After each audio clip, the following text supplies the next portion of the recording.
The next morning, I was sipping coffee and reviewing the extensive notes I'd compiled from my deep dive into Brittany Crow and her clown college operation when my phone pinged.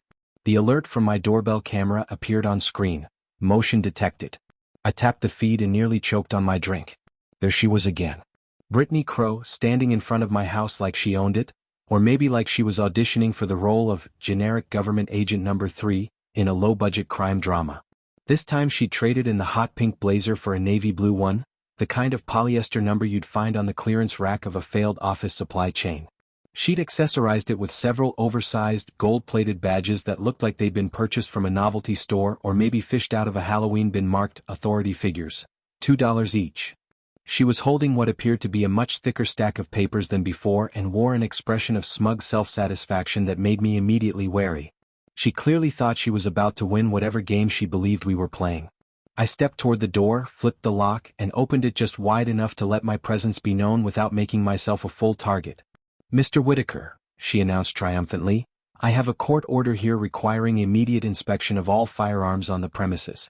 You are legally required to open this door right now, or I'll be forced to contact law enforcement." I studied her, noting the tremble in her voice beneath the forced confidence. She was alone this time. Troy the rent-a-thug was nowhere in sight, and that made her either bold, stupid, or desperate. Possibly all three.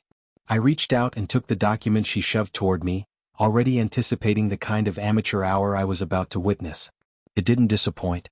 I didn't even make it past the header before my lips twitched with restrained laughter. The supposed court order had been typed in none other than Comic Sans. That's right, Comic Sans. I've seen elementary school lunch menus with more gravitas. The formatting was atrocious. Inconsistent margins, multiple font sizes, and a watermark in the background that looked suspiciously like a stock image of an eagle. The more I scanned, the more ridiculous it became. "Ma'am," I said slowly, trying my best to sound serious, "which court issued this order?" "The County Court of Heritage Hills," she replied, a bead of sweat forming at her temple. I raised an eyebrow. "The County Court of Heritage Hills?" "Yes. Judge Thompson signed it personally." And there it was, the lie that broke the facade. I'd done my homework. Heritage Hills was a residential development inside Travis County. We didn't have our own court system, and I was intimately familiar with the county judges. Martinez, Johnson, and Wu. No Thompson. And definitely no fabricated County Court of Heritage Hills issuing fake Comic Sans court orders. I flipped to the signature page for good measure. The name Judge Thompson was scrawled across the bottom in the shaky, uneven penmanship of someone who had clearly practiced a forged signature 5 or 6 times, picked their least terrible attempt, and hoped no one would look too closely. "Brittany," I said evenly, "this document is fraudulent. It's formatted in Comic Sans, it references a court that doesn't exist, and it's signed by a judge who isn't real. If I wanted to find a more believable forgery, I'd check a middle school science fair permission slip." Her face tightened. "You're obstructing a legal investigation," she snapped.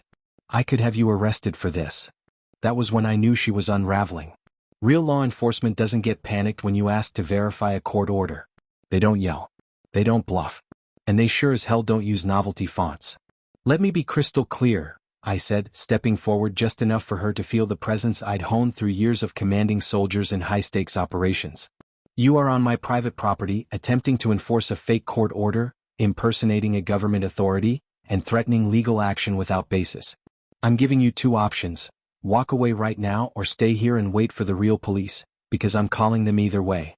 She opened her mouth to protest, but the panic in her eyes betrayed her. She knew the bluff was dead. I pulled out my phone and dialed the non-emergency line for the Travis County Sheriff's Office. I wanted to give her a fair chance to leave before the real trouble began, but also, I wasn't bluffing either. While I was on hold, she turned on her heel and stormed off down the driveway, shouting something incoherent over her shoulder about legal retaliation, and "you'll regret this." But I doubted even she believed it anymore. She jumped into the same beat-up sedan from the day before and peeled off, tires squealing like a teenager fleeing a prank gone wrong. I gave dispatch all the details: names, fake company, fraudulent paperwork, vehicle make and plate, and the officer on the other end assured me someone would follow up. But the funny thing was, I didn't feel victorious. I felt alert.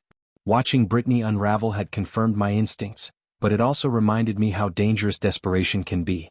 She wasn't just a con artist, she was a con artist on the edge. And people like that? They don't give up easily. As I watched her car disappear down the hill, I thought about my recruits, about the drills where we'd simulate hostile actors pushing past boundaries, psychological and physical.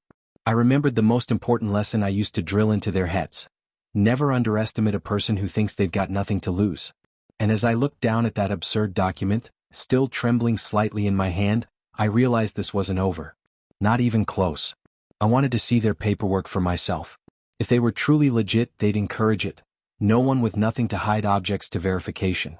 So, I made a show of pulling out my phone, pretending to dial the courthouse right there in front of them. I watched her face as it went through about 6 different shades of red. Hello, Travis County Courthouse? I need to verify a court order supposedly signed by Judge Thompson. I said into the phone, keeping my voice calm but deliberate, loud enough for Brittany to hear every word. Her eyes went wide like she just realized the gig was up, and she actually took a step backward. You know what, Mr. Whitaker, I think there might have been some confusion with the paperwork. Let me go back to the office and get this sorted out. We'll be in touch. She practically ran back to her car, clutching those fake documents like they were evidence of her own crime, which technically they were. I stayed on the phone watching her drive off until I heard the courthouse clerk pick up again. Actually, never mind about that court order, I told them, but could you tell me if we have a Judge Thompson in Travis County? No sir, we don't, came the reply.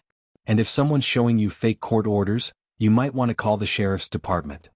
That confirmed it. Brittany Crow and her little operation were a scam, and a dangerous one at that. The next day at school, I found myself turning the experience into an impromptu teaching moment during my American history class. I explained the difference between law and morality. Law is what people in power say you have to do, I told my senior students. Morality is what you know is right. Sometimes they align. Sometimes they don't. Your job as citizens is to know the difference. One student raised her hand. Mr. Whitaker, what made you think about this today?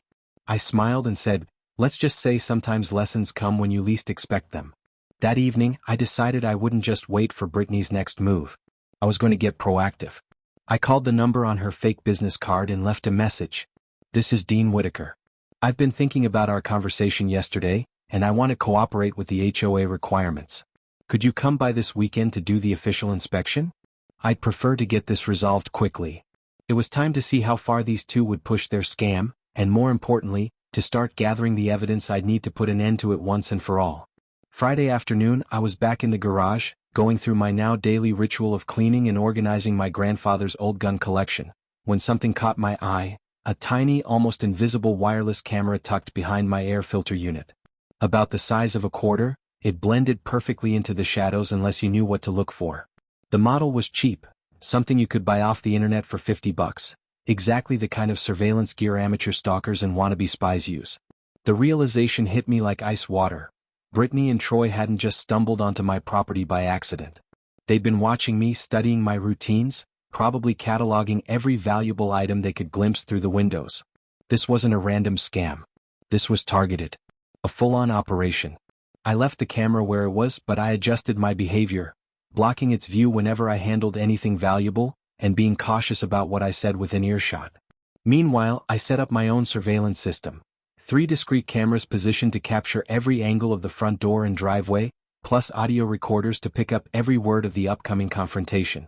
I also called Eleanor Green, my sharp neighbor who'd lived in Heritage Hills since day one.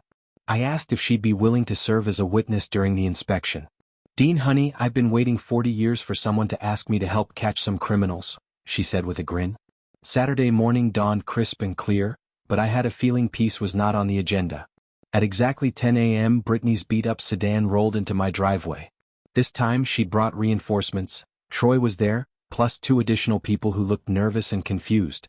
Brittany had upgraded her uniform, now sporting a fake badge pinned to that same navy blazer and a Halloween store utility belt that clinked as she walked. Troy wore sunglasses despite the cloudy weather, trying to look intimidating but mostly pulling off the part of a midlife crisis security guard on clearance. Mr. Whitaker, Brittany announced as she approached, we're here for the official compliance inspection. I trust all firearms on the premises are properly secured and documented according to HOA regulations. I welcomed them inside, carefully guiding the group through the exact paths where my cameras could capture everything. The 2 newcomers introduced themselves as Mike and Sarah. Their body language told the truth. They were clearly not part of the original scam. They seemed genuinely confused, asking Brittany questions that made it obvious they thought they worked for a legitimate company. It was clear now, Mike and Sarah were victims too. Desperate folks who'd responded to a fake job posting and were now being used as props to make Brittany's scam look more official. "Before we begin," I said, pulling out my phone, "I'd like to record this inspection for my own records. I hope that's not a problem." Troy immediately stepped forward, hand moving toward his belt as if reaching for a weapon. "That won't be necessary," he growled. "This is an official investigation and recording could compromise our procedures." Mistake number 1. Real law enforcement encourages recording. It protects everyone involved. Only those with something to hide object to it. "Actually, Texas is a one-party consent state," I replied calmly. "That means I can record any conversation I'm part of, and since this is my property, I have every right to document what happens here." Brittany shot Troy a look that could have melted steel, clearly frustrated that he was escalating the situation too quickly. "Let's just get this over with," she said, consulting her clipboard with forced authority. "We need to see all firearms, ammunition, and related storage equipment.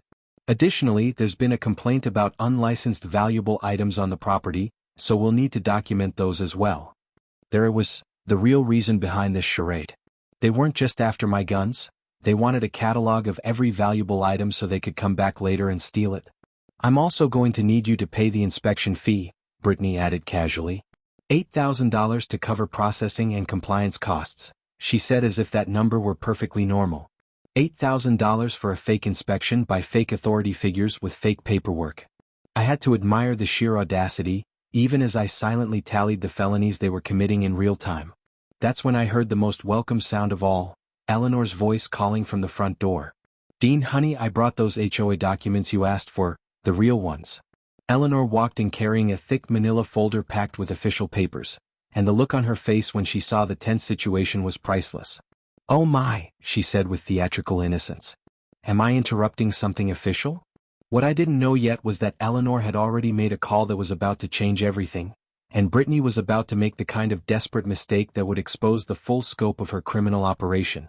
What happened next was like watching a masterclass in how not to handle a criminal situation. Brittany frantically tried to call for backup while I kept Troy positioned where my cameras could capture every move. Mike and Sarah pressed against my living room wall, looking like they wanted to disappear, while Eleanor stood in the doorway holding those real HOA documents, wearing the expression of someone who just walked into the world's most entertaining amateur theater production. "Ma'am, you need to leave immediately," Brittany barked at Eleanor, trying to regain control. "This is an active law enforcement operation and civilian interference is a federal crime."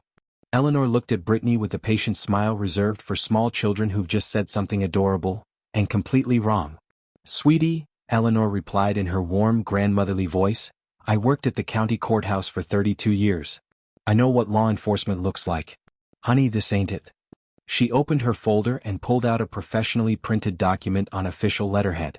"These," she said, holding it up for everyone to see, "are the actual HOA bylaws for Heritage Hills, filed with the county and properly notarized. Would you like me to read the section about firearms?" Eleanor asked with a sly smile, because it clearly states, individual firearm ownership and storage is not regulated by the HOA. The room went silent. The color drained completely from Brittany's face as Eleanor calmly continued reading from the official HOA bylaws. It also states clearly that any inspections must be requested in writing, with at least 72 hours notice, and that they can only be carried out by licensed professionals who carry proper insurance and bonding. "Do you have those credentials, dear?" Eleanor asked, her tone deceptively gentle but unmistakably firm. Troy, who had been growing visibly agitated, started shifting his weight nervously, and I seized the opportunity to maneuver him into the perfect spot where all my cameras could clearly capture both his face and voice. His attempt to sound intimidating came across more as desperation. "You're making a big mistake, man," he growled, his voice thick with frustration and panic. "We've got backup coming. When they get here, you're going to be in serious trouble." That was his fatal mistake. In his frantic effort to bluff, Troy accidentally revealed the entire extent of their criminal scheme. "Brittany's got this whole thing planned out," he blurted. "She wrote scripts for all of us, told us exactly what to say to make people pay up." The room fell into a heavy, deafening silence. Brittany's face shifted through a series of expressions, each more desperate than the last, the 5 stages of realization hitting her hard that her accomplice had just blown their cover. Mike and Sarah, the two new faces who had been awkwardly standing against the wall, exchanged glances that clearly said they were just beginning to grasp the nightmare they had been unwittingly dragged into. They weren't part of the scam's inner circle. They were victims themselves, probably people desperate for work who had responded to a bogus job ad and were now trapped in a criminal scheme they hadn't signed up for. Brittany, now visibly rattled, snapped at Troy, "You absolute idiot. Shut your mouth right now." But it was too late. The mask had been torn off, the scam was fully exposed, and everyone in the room understood the true nature of what was happening. Eleanor, who had been quietly taking notes in her little spiral notebook, looked up with the air of a seasoned investigator who had just uncovered a critical piece of evidence. Mike started edging toward the door, clearly wanting to get out of the mess, while Sarah pulled out her phone, probably to call someone who might explain how she had gotten caught in the middle of a home invasion disguised as an official inspection. I addressed Brittany calmly but with authority. "Ma'am, I think it's time we called the real authorities and sorted this out properly." That's when the unmistakable wail of sirens filled the crisp October air, growing louder and louder by the second. Brittany's eyes widened, panic overtaking any composure she had left. "You called the cops?" she demanded, her voice cracking with a mix of anger and fear, her desperation peaking to the point of hysteria. Eleanor chuckled softly, holding up her own phone with a smug grin. "Actually, dear, I called them about 20 minutes ago when I saw this circus setting up in your driveway. I recognized you from the description the Pine Valley HOA president gave me last month when she warned neighboring communities about your little scam. Through the front window, I could see the flashing red and blue lights of the police cruiser pulling into my driveway." Officer Mal Lister stepped out, a tall, imposing figure who carried himself with the unmistakable bearing of someone used to command and respect. At around 6'2" with a build clearly honed from years of staying fit, he had the look of a seasoned professional, a man who had probably faced more serious criminals than this ragtag bunch. His arrival shifted the entire dynamic in the room. Brittany's panic became palpable as she realized her time was running out. She reached into her oversized purse and pulled out another thick folder, which she brandished like a weapon. "I have evidence," she shouted, trying to regain some semblance of control. "This man has been stockpiling illegal weapons. I've been investigating him for weeks. He's got enough firearms to supply a small army." She waved the folder toward the front door, clearly hoping Officer Mal Lister would take her seriously. But Mal Lister's expression shifted from polite curiosity to professional skepticism. "Ma'am," he said, voice steady and cutting through the tension like a knife, "I served in the Marines for 8 years before becoming a police officer. I know what legal gun ownership looks like. I also know fraudulent documentation when I see it. From where I'm standing, you've got a lot more explaining to do than Mr. Whitaker." He glanced toward me with a nod of recognition. "Dean Whitaker, right? The guy who used to train Rangers down at Fort Benning?" I nodded, gripping the situation firmly while Troy, still pinned in my camera's view, looked resigned and defeated. Mal Lister turned his attention back to the folder Brittany had brought, flipping through the pages without any visible surprise. Eleanor stepped forward confidently. "Officer Mal Lister, I've documented 17 separate violations of state and federal law in the last 30 minutes alone," she announced with a mix of pride and satisfaction. "These people have been impersonating law enforcement officers, creating fraudulent legal documents, attempting extortion, and based on what that young man just admitted, running the scam across multiple communities." The realization hit Brittany hard. Her face turned from a ghostly white to a sickly green as she understood just how deep her trouble was. She stammered, "Now wait just a minute, I have proof that this whole situation is being misrepresented." She began pulling out photographs from the folder, pictures obviously taken with a telephoto lens from a distance, showing me in my garage handling firearms. "This man has been stockpiling weapons and I have reason to believe he's involved in illegal sales. I've already filed reports with the appropriate federal agencies." Officer Mal Lister's patience was thinning visibly. His voice took on a sharp edge. "Before you go any further, you should know I'm familiar with legal gun ownership and what fraud looks like. From everything I've seen, your claims don't hold water." Mike and Sarah, the two clearly innocent bystanders, finally found their courage. Mike's voice trembled as he explained, "Officer, we answered a job posting for security consultants. We thought we were working for a legitimate company doing insurance inspections or something. We had no idea this was this." Mal Lister reassured them calmly, "It's okay. I can tell you're not involved in the scam. Why don't you both step outside while I sort through what's going on?" They didn't hesitate. They practically fled my living room, no doubt already planning how to explain this bizarre episode to their families. Troy remained on the floor, quiet and defeated, but Brittany wasn't finished. "I demand to speak to your supervisor," she yelled, desperate to regain some shred of authority. "This is a cover-up, and I won't be silenced by some small-town conspiracy." Eleanor, now fully in her element, laughed outright. "Honey, you're about to be silenced by about 15 different criminal charges." She flipped through her notebook, reading off the list like a seasoned prosecutor. "Impersonating a law enforcement officer, that's a felony. Creating fraudulent legal documents, another felony. Attempted extortion. Breaking and entering. If you want to count the little camera you planted in Dean's garage." Brittany's face crumpled. The truth was undeniable, and her empire of lies was collapsing around her. Eleanor's eyes gleamed as she continued ticking off the mounting charges against Brittany and her crew. "Based on what your boyfriend just told us, ma'am, there's enough evidence here to add conspiracy to commit fraud across multiple jurisdictions." She flipped her notebook closed with a finality that made Brittany visibly shrink back, her bravado evaporating with every new accusation. Officer Mallister was examining the so-called court order they'd presented, holding it up and squinting at the glaringly amateurish Comic Sans font. "This," he muttered, shaking his head slowly, "is just sad." He looked directly at Brittany with a mixture of disbelief and disappointed amusement. "Did you actually think this would fool anyone?" He went on, his voice dead serious now. "We've had reports from 3 other communities over the past year of similar scams. Same pattern every time. Fake HOA enforcement officers showing up with fraudulent documents. And the worst part? They're specifically targeting gun owners. The ATF has been tracking this operation for months." The room grew quiet, everyone digesting the weight of that revelation. Brittany's eyes narrowed and brightened with a sudden, desperate hope. "Well, it doesn't matter what you think," she said, trying to regain some control. "I've already filed an official complaint with the ATF about this man's illegal weapons activities.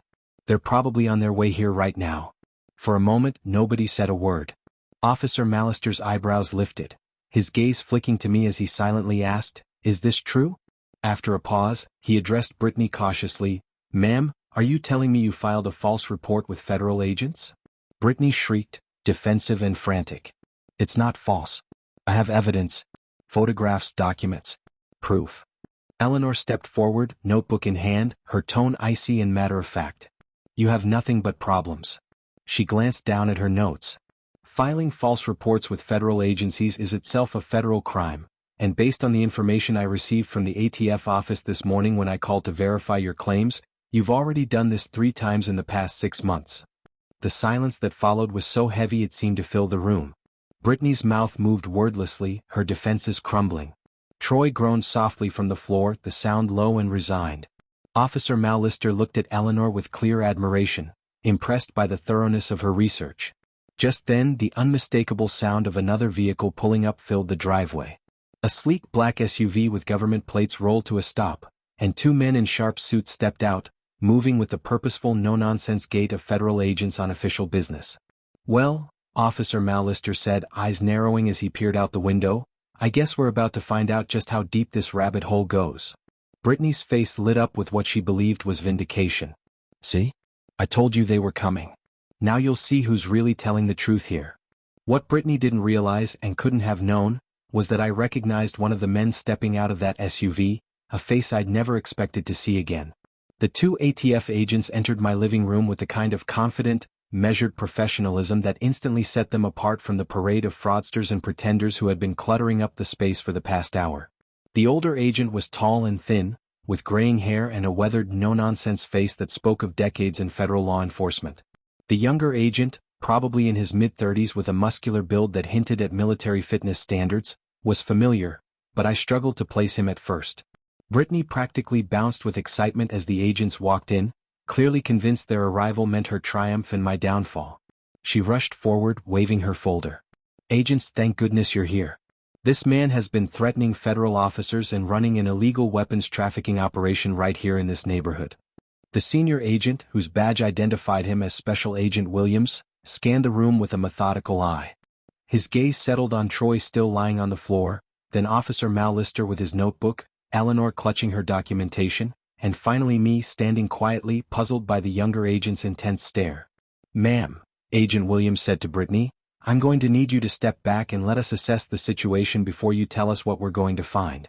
Meanwhile, the younger agent was staring at me with growing recognition. Then suddenly it clicked. "Sergeant Whitaker?" he asked. "Dean Whitaker, from the advanced training program at Benning?" "Mike Barrett," I replied, extending my hand. "One of my former students. Good to see you again, though I have to say I wasn't expecting to meet you under these circumstances." Agent Williams's expression shifted to something like a resigned sigh. "You two know each other?" Barrett nodded. "Sergeant Whitaker was my instructor in document forgery and fraud detection. If he says someone's running a scam, I'm inclined to believe him." Brittany's triumphant smile quickly dissolved into panic as the realization dawned that her supposed federal reinforcements might not be on her side after all. "Wait, this isn't how this is supposed to go," she stammered, clutching her folder tighter. "I filed official reports. I have evidence." Agent Williams took the folder from her and began leafing through it with professional scrutiny. After several long minutes, he looked up with a face that said he'd seen his fair share of amateur attempts, but this was something else entirely. "Ma'am, are these photographs supposed to be evidence of illegal weapons trafficking?" He held up a few blurry, distant shots of me handling firearms. Brittany insisted, "Those photos prove he owns way more guns than any normal person should and that he's been meeting with suspicious people." Eleanor cleared her throat, consulting her notebook again. "By suspicious people, do you mean his students from Jefferson High School where he teaches American history? Or the veteran support group that meets in his garage every Tuesday evening?" Agent Barrett was examining the fake court orders scattered around the living room. "This is fascinating work," Agent Williams said sarcastically, holding up the Comic Sans court order. "Tell me, Miss Crow, did you actually believe this would fool federal agents?" He flipped through more papers, stopping on a business license for N4 Sure LLC, which was actually registered under Home Ornaments Advisory. "That's particularly creative." Agent Barrett moved over to inspect the surveillance camera I'd discovered in my garage. "Sergeant, how long have you known these people were running surveillance on your property?" "About 3 days," I replied. "I found the camera Friday afternoon and decided to see how far they would push their operation." The two agents exchanged looks of approval, clearly impressed with my approach. Brittany protested, "This has to be illegal. He was spying on us." Officer Mallister cut in firmly. "Ma'am, allowing criminals to continue committing crimes while you gather evidence is not entrapment. It's just good police work. What is illegal is impersonating law enforcement, creating fraudulent documents, attempted extortion, unlawful surveillance, and filing false reports with federal agencies." Troy, who had been unusually quiet, suddenly spoke up, shouting from the floor. "Look, this is all Brittany's idea. She told me we could make $50,000 just by scaring some gun nuts into paying inspection fees. I didn't know she was going to file fake federal reports." The silence that followed was absolute. Agent Williams and Agent Barrett exchanged a look that spoke volumes. Their case had just become a lot easier to prosecute. Brittany stared daggers at Troy, her face twisted with rage. Eleanor scribbled furiously in her notebook. And I stood there thinking that if these two had spent half as much effort on legitimate work as they had on this elaborate con, they probably could have made that $50,000 legally. "Well," Agent Williams said, reaching for his handcuffs, "I think we've heard enough." What happened next was like watching justice unfold in fast forward, with all the satisfaction of seeing a complex puzzle finally come together. Agent Williams was on his radio, calmly calling for additional backup and a transport vehicle, while Agent Barrett methodically photographed Brittany's fake documents and the assorted scam equipment scattered across my living room. Officer Mallister finally relaxed enough to release Troy from the control hold, immediately slipping handcuffs on him and reading him his rights with a professionalism that showed he'd done this many times before. Brittany sat on my couch, no longer clutching her clipboard, staring blankly at the wall. The expression on her face was one of dawning comprehension, the full scope of the consequences she was facing finally sinking in. Eleanor was still taking notes but now was also making phone calls, frequently mentioning someone named Sweetie, updating them on what she cheerfully declared was the most excitement Heritage Hills had seen since the Great Raccoon Invasion of 2018. "Miss Crow," Agent Williams said, settling into the chair opposite Brittany, "we need to have a conversation about your recent activities." He opened a folder he'd brought in from the SUV, revealing a mountain of documentation that dwarfed Brittany's amateurish collection. "You've filed 4 separate complaints with our office alleging illegal weapons activities. Every single one of those complaints has been investigated and determined to be false. That's a federal crime, ma'am, and it carries serious penalties. Brittany looked up, genuine surprise flickering across her face. For complaints? I only filed 3 reports. Agent Barrett, still documenting the surveillance equipment, paused and looked up. Actually, you filed 4. The problem is, you used a different name on one of them and got the state code wrong on the paperwork. That's how we started tracking the pattern. Wait, I said, realization clicking into place. You mean she's been doing this to other people? This isn't just about my guns. Agent Williams nodded grimly. Miss Crow here has been operating what we believe to be a systematic fraud targeting legal gun owners across 3 counties. The pattern is always the same: fake HOA enforcement, fraudulent documentation, demands for inspection fees, and when that fails, false federal reports designed to trigger law enforcement raids that would let her identify and catalog valuable items for later theft. He flipped through more pages in his folder. What makes this particularly serious is that she's been specifically targeting veterans, apparently believing military families would be more likely to have valuable weapons collections and less likely to question authority figures. Eleanor looked up from her phone call, indignation plain on her face. That's despicable, she declared. Targeting people who serve their country?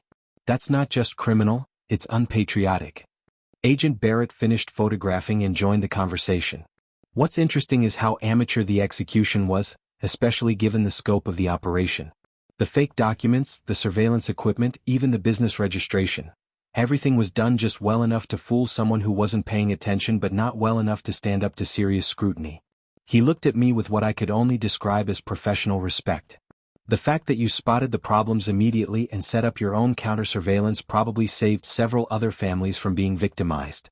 Brittany finally found her voice again, though it was a far cry from the confident demands she'd made all day. I need a lawyer, she said quietly. I think I need a lawyer right now. That's probably the smartest thing you've said all day, Officer Mallister replied, closing his notebook. You're going to need a very good lawyer because the charges are adding up fast.